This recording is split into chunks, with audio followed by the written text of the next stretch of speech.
వందే శంభుమాపతిం సురగురుం వందే జగత్కారణం వందే పన్నగభూషణం మృగధరం వందే పశూనాం పతిం వందే సూర్యశశాంకవక్నినయనం వందే ముకుందప్రియం వందే భక్తజనాశ్రయం చ వరదం వందే శివం శంకరం या कुन्देन्दुतुषारहारधवला या शुभ्रवस्त्रान्विता या वीणावनदण्डमण्डितकरा या श्वेतपद्मासना या ब्रह्माच्युतशङ्करप्रभृतिभिर्देवैः सदा पूजिता सा मां पातु सरस्वती भगवती भारती निःश्रेषजाड्यापहा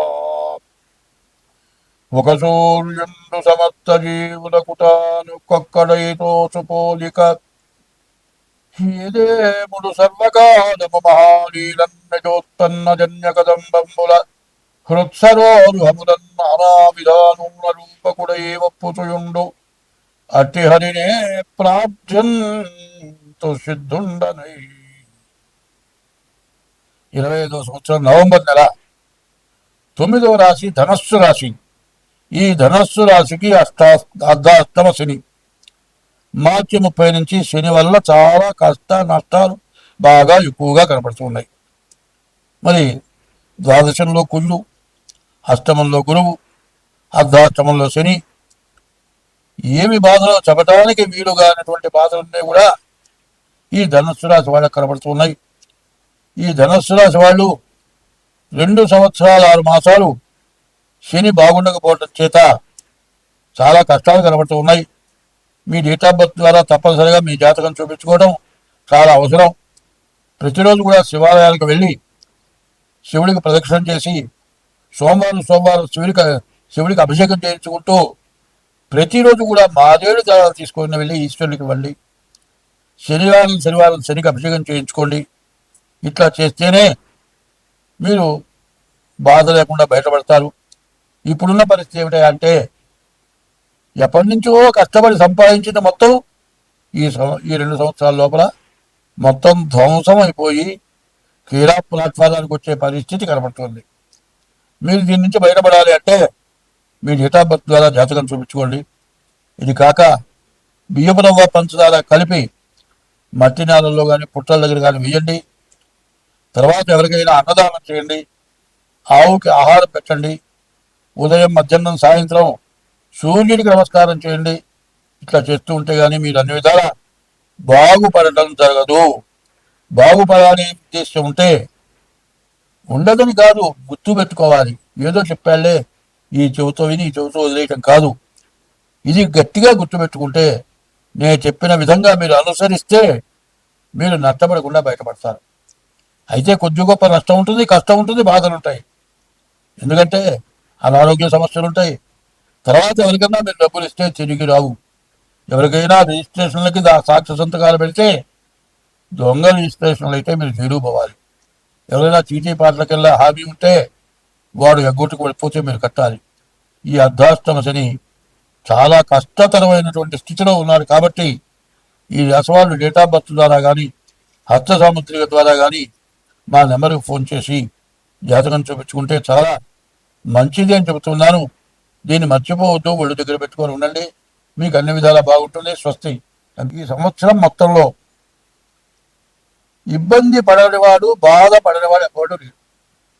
అందరికీ బాధలు వచ్చినాయి. వర్షం వల్ల ఇబ్బంది పడేవాడు ఎవడు లేడు.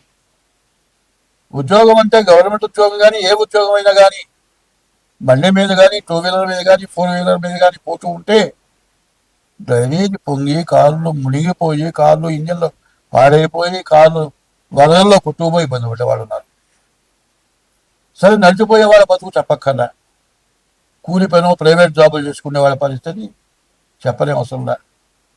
నిత్యం కూలి పని చేసుకునేవాళ్ళు వర్షంలో పని కుదరదు చేసుకుంటానికి కుదరదు. ఇవాళ అందరూ తిండికి లేక అప్పుల పాలైపోయి ఎవరు అప్పు ఇచ్చేవాళ్ళు లేక బతకడం ఎట్లాగో అర్థం కాక బతకాలో చావాలో తెలియక కొట్టుమిట్టాడుతున్నారు ప్రజలంతా కూడా. ఈ బాధలు ఎందుకు వచ్చాయి అంటే యుద్ధం వచ్చింది. డీజిల్ దగ్గర నుంచి పెట్రోల్ దగ్గర నుంచి అన్నీ పెరిగిపోయినాయి. వీటి వల్ల ప్రతి వస్తువు ధరలు పెరుగుతాయి. ప్రపంచ మరి రాజకీయ నాయకులు కానీ మరి రాజ్య పరిపాలకులు కానీ ఎవరు ఏం చేయలేరు. ఈ పెరిగిన దాన్ని ఎట్లా కొన్నాడు? మళ్ళీ సక్రమైన దారి వచ్చి పంటలు వచ్చి కనీసం కూరగాయలు కూడా దొరకని పరిస్థితి వచ్చింది. ఇప్పుడు ఎవరు దిక్కు? దేవుడే. దేవుణ్ణి పూజించక తప్పదు. ప్రతివాళ్ళు కూడా ఈశ్వరుని, విష్ణుమూర్తిని, ఇష్ట దైవాన్ని, తల్లిదండ్రులని, కులదేవతలని గట్టిగా మనస్సు పెట్టి పూజిస్తేనే కొంతైనా బాధలు తీరుతాయి. అదే కాదండి, ఎవరు ఎన్ని చేసినా బతికున్న తల్లిదండ్రులకి అన్నం పెట్టకపోవటం, వాళ్ళు తిన్నారా తినలేదా చూడకపోవటం, కనీసం వాళ్ళని వృద్ధాశ్రమాలకు పంపించడం, తర్వాత విదేశాల్లో ఉన్నవాళ్ళు వృద్ధాశ్రమంలో ఉన్న తల్లిదండ్రులు చచ్చిపోతే రాకపోవటం, దహనం చేయకపోవటం, కర్మ చేయకపోవటం, ఇవి చేయరాని మహాపాపాలు. వాళ్ళకి ఎవరేం పెట్టారు? ఏం తిన్నావా? అన్నం తిన్నావా? ఏం తిన్నామని ఆలోచన పెద్దవాళ్ళకు ఉండదు. నా కొడుకులు, నా కోడళ్ళు, నా కూతుళ్ళు, నా అల్లుళ్ళు, నా మనవాళ్ళు, నా మనవరాళ్ళు వాళ్ళని చూడాలని వాళ్ళ ప్రాణం పీకుతూ ఉంటుంది. కానీ వృద్ధాశ్రమంలో కూడా వాళ్ళని తలుచుకుంటూ పిచ్చి వాళ్ళు అయిపోతున్నారు. తల్లి, తండ్రి, గురువు, దైవం అన్నారు. ముందు తల్లిదండ్రులని సరిగ్గా చూడాలి. ఈ పాపం బాగా ఇబ్బంది పెడుతుంది. తర్వాత వ్యభిచారం. భార్య, మనకు హిందూ సాంప్రదాయంలో భార్యాభర్త ఇద్దరే కుటుంబం కాకుండా విపరీతమైనటువంటి పరస్త్రీ వ్యామోహం, పరపురుష వ్యామోహం. 5 సంవత్సరాల పిల్లలకు ఇంజక్షన్లు చేసి వ్యభిచార గృహాలు పంపించడం, ఇటువంటి మహాపాపాల వల్ల దేశం అంతా కూడా నాశనం అయిపోయింది. మరి రకరకాల వ్యాధులు వచ్చినాయి. ఆ వ్యాధులు తగ్గక చాలా ఇబ్బంది పడుతున్నారు. మరి ఇవన్నీ మార్పు చేసుకోవాల్సిన అవసరం మన ఎందుకు ఉన్నది. ఎంతమంది దేవతల పూజలు చేసినా చెయ్య తగిన పనులు. పెళ్లి చేసుకున్నావు, 2 3 పిల్లలు కన్నావు, నీ దారిని ఉద్యోగం చేసే పిల్లలు నువ్వు మరిగావు, నీ భార్య ఉద్యోగం చేస్తుంది, ఆమె కన్ను మెరిగింది, చెరుగొడుతో 2 వెళ్ళారు. ఆ పిల్లలు ఏమైపోతున్నారు?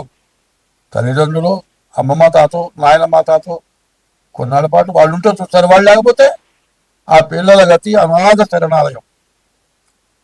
చివరికి ఏమవుతుంది? యవ్వనం పోయిన తర్వాత చేసుకున్న భార్యలాగా పరస్త్రీల వల్ల, పరపురుషుల వల్ల విభజన వెళ్ళిపోతారు. ఉండరు. పూర్తిదాకా వాళ్ళు కాలం గడిపేవాళ్ళు 1000లో ఒక్కడు కూడా కనపట్టలే. చివరికి భార్య గతి అవుతుంది. అదే పెళ్లి చేసుకోకుండా ఉన్న భార్య అయితే గతిన భార్య ఉంటుంది. ఇద్దరు చెరవలను పెళ్లి చేసుకుంటే హిందూ సాంప్రదాయమైన సనాతన వ్యవస్థ నాశనమైపోతుంది. సనాతన వ్యవస్థను పూర్తిగా విడగొట్టుకున్నారు. వస్త్రధారణ పూర్తిగా పాడైపోయింది. ఈ వస్త్రధారణ ఎందుకు చేస్తున్నాం అనేది ఆలోచించుకోవాలి. నేను చెప్పటం కాదు, ఇంట్లో పెద్దవాళ్ళు